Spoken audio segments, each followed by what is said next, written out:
Okay, today I'm going to show you how to change the oil on a 2008 Suzuki Grand Vitara 2.7 liter V6 engine. This job is a messy job, I'll just tell you that right now. But if you want it done right, it's best to do it yourself. So to do it, you're going to need 5 quarts of motor oil. I have some full synthetic oil here I use, and I change my oil every 3,000 miles. Here I have some cam guard. This is made originally for the piston aircraft industry, and it helps with the shear strength of the oil. And so they make a version for automotive called cam guard here, made by ASL. I don't know if it really works or not, but I go ahead and add about 1/4 of a bottle for every oil change. Then you're gonna need some torque wrenches. This one's set for 35 Newton meters. This is for the drain plug. You're gonna need a torque wrench for the oil filter. This one is set to 14 Newton meters. You'll need your drain pan. Of course, you'll need a funnel, a couple of jacks. You'll need some blocks for the tires. And it's best if you use a jack and a jack stand.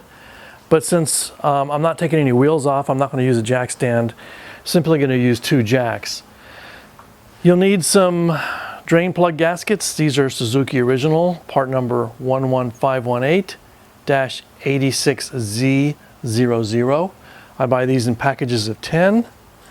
You may or may not need some of these little pieces here that hold the bottom access panel on.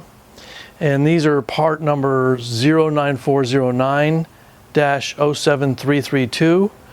Normally you can reuse these, but they do break sometimes. They push down to fasten, and you take a screwdriver on each side here and you pop it open in order to remove the panel. And you'll also need a couple of filters, and we'll be right back. Okay, so I'm ready now to start getting the vehicle ready to work underneath it. So I want to put these blocks on the passenger side, front and rear, and the emergency brake is fully on and the car is in park, so it's not going to go anywhere. Then I'll go ahead and put the Suzuki jack in the normal Suzuki jack location over on the driver's side, and then underneath I'll find an appropriate place to put a regular jack to give it additional support just in case, and that'll give me the ability to slide under and start the work, and I'll show you that next. We're going to remove this access panel here. It has 6 of those captive fasteners, and you're going to remove them by taking a screwdriver and putting it carefully on each side and working at it until it comes loose. And you want to make sure you try not to break these. These are sort of fragile. There we go. That one's starting to come out now. And you pull them out like that. So there's 6 total, here, here, here, here, here, and here. And we'll remove this panel, and then I'll come right back. All right, now we're going to remove the oil filter. It's located above the oil pan.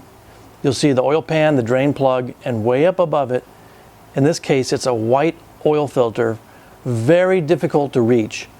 One word of warning is if you work on a hot engine, you're going to get burned because it's very hot up in there. So I usually change my oil actually when it's cold. So I have to actually get up there. I use a K&N HP 1002 filter. And the reason I do that is because I can get up in there with a 1-inch wrench and remove the old filter. Now, because the filter is mounted sideways, it's going to pour oil all over the place, and there's nothing you can do about it. It's not a good design, and you just kind of have to work around it by putting lots of paper towels and things up in that area and trying to keep from getting all soaking with oil. So you also do want to make sure you put an oil pan underneath before you remove the filter.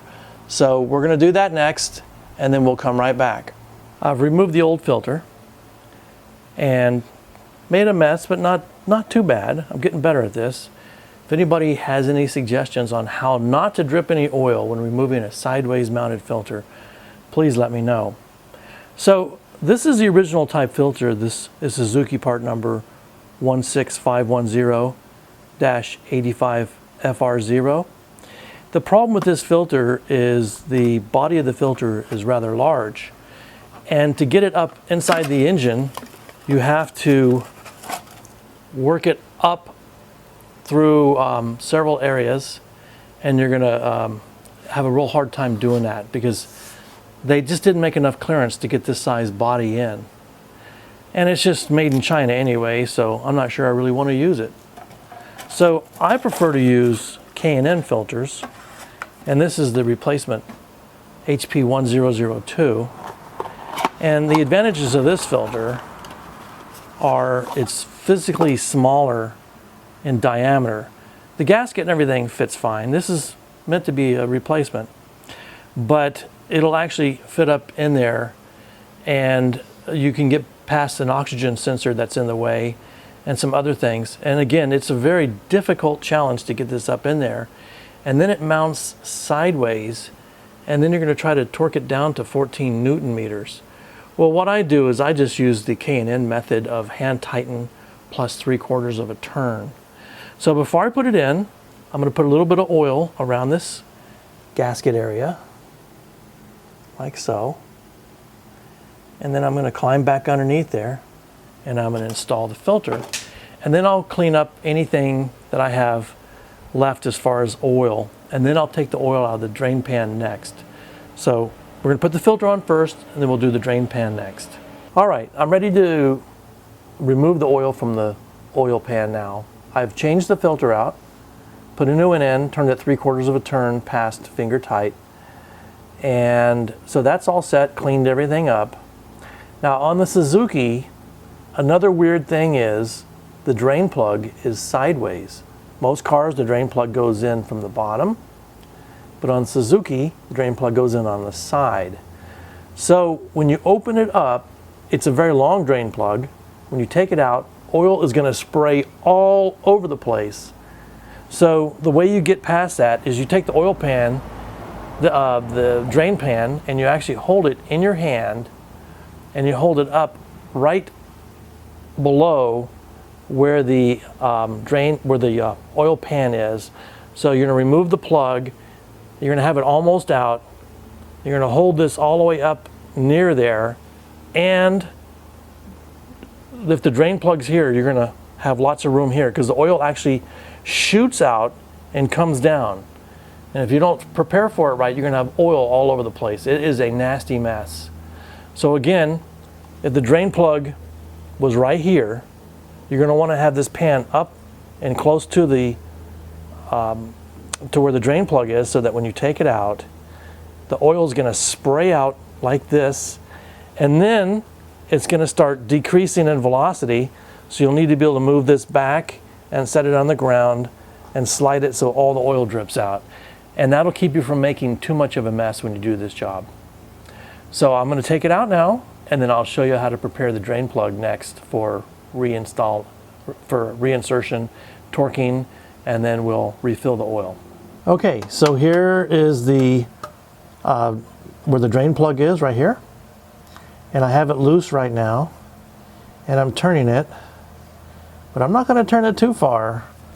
Now I'm going to take this pan, and like I said earlier, I'm going to put it up close like this, reach in here with my hand, and in a moment we're going to have the fountain of oil. Very weird design. And here it comes. You can see it coming from the side there.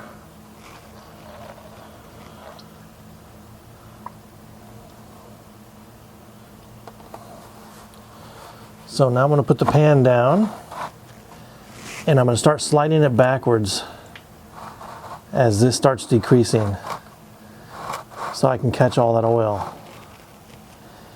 It's a messy job for sure, but just think, if you let Suzuki do it, it's going to be just as messy for them, and mechanics don't like messy stuff, so they typically don't do a very good job when something's messy. So I'm going to let that drain for a while, and in the meantime I'm going to take the drain plug out, clean it up, and get it ready to reinstall.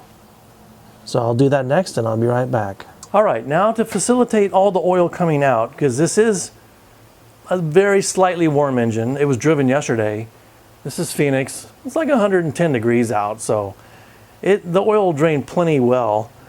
So what I'm going to do to help facilitate it is remove this engine oil cap just to allow air into the crankcase and it'll allow that oil to continue to flow out.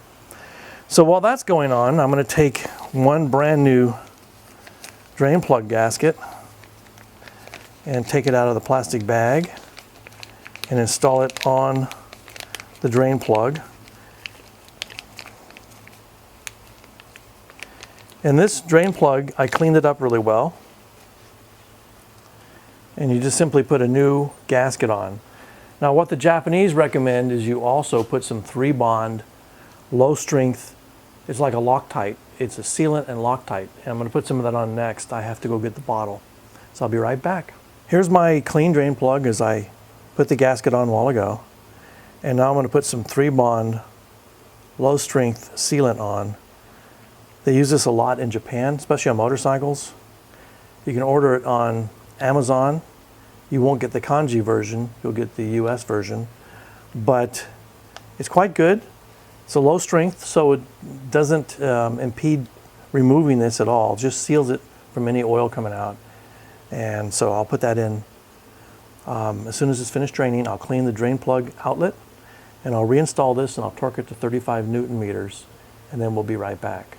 At this point, we've changed the filter. We removed all the old oil. The oil pan is actually still underneath there. I reinstalled the drain plug after cleaning it and putting some 3-bond sealant on it and a new gasket, and I torqued it to 35 Newton meters.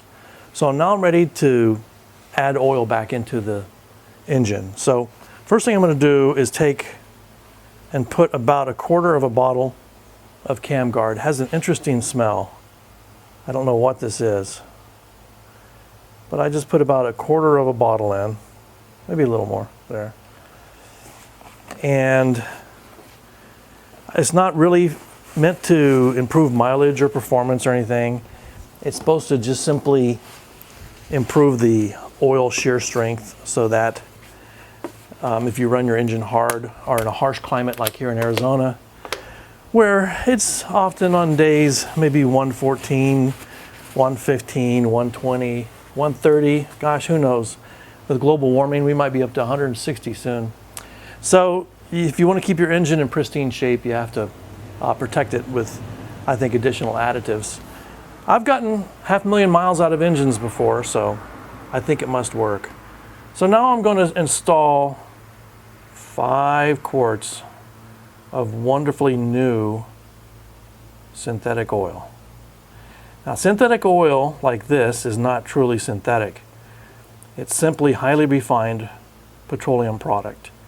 And they're able to label it as synthetic because of some Federal Trade Commission little shenanigans. True synthetic oil is very, very expensive. And I don't know that it really makes any difference. I change my oil every 3,000 miles. So it seems to work great that way. I think the key is changing the oil often, although if you read Consumer Reports, they say every 7.5 to 10,000 miles is fine on a modern engine. Well, I see a lot of broken down cars here in Phoenix. So maybe they never changed their oil, or maybe they didn't change it frequently enough, but knock on wood, my cars have never failed. And I drive them pretty hard. And so I do believe frequent oil changes are good. So I'm going to put this oil in, and then I'm going to put the oil cap back on, and we're going to start the vehicle and let it run for a minute. And I left the cover plate off underneath, and I also left the oil pan underneath, the oil catch tray, so that if there's any leakage, I can detect it right away. So while it's running, I'll look underneath there, and then we'll turn it off and I'll get under there with a flashlight to make sure that nothing's leaking. And then we'll basically be pretty much done except for recycling the old oil. I will put the old oil back in here and I'll take it down to my local recycle center, and that'll complete the job. So good luck if you're going to do this, and hope you have fun.